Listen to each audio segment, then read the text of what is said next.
When I originally created this model, I pointed out the messages about the keys created for entities that mapped to database views.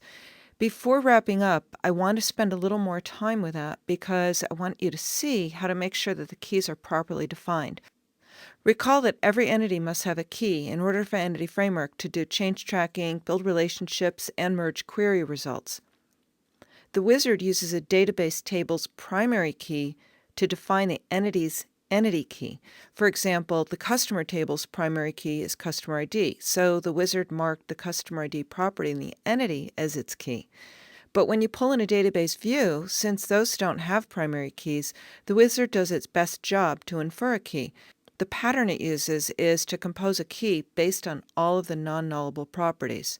Now let's go back and take a closer look. It's easy for me to find the views in my complete model because I colored them olive. You can see what properties are part of each entity's key by the little key icon. In V Get All category, there's only one, parent product category name. But in V Product and Description, all 5 of them are marked as keys. Another possibility is that if the view doesn't have any non-nullable keys at all, the wizard will just skip pulling it into the model because there's no way for it to create a key. You'll get a message about that when you create the model. You'll have the same problem with a table. If there's no primary key identified in the table and there are no non-nullable columns, the wizard won't pull that table in either. And again, you'll get an error message, so you'll be alerted to that problem. So what I want to do is focus on just one of the views, V Product and Description. What this view does is combine some properties from the product table and some properties from the product description table, and then just creates a narrow view over those 2 tables. All the columns in the database view are non-nullable, and therefore all of the properties in the entity are non-nullable. I happen to know that product ID is really the one property that we can use to identify each separate instance of this particular type.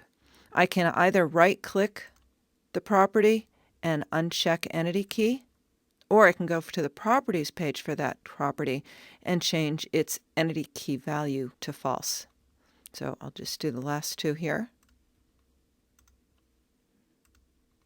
and save it. So now this particular entity has a more logical entity key defined.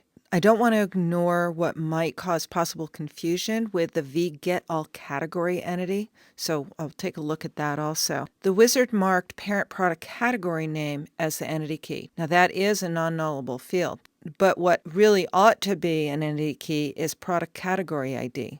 So why didn't that also get marked as a key? It is an integer, and integers are non-nullable by default. The wizard didn't explicitly determine that this was non-nullable. You can see the nullable setting is not set to true or false, it's just set to none. So it wasn't able to presume that this was non-nullable and therefore could be used as a key. But I can safely change this, mark that as not an entity key, and mark this as an entity key.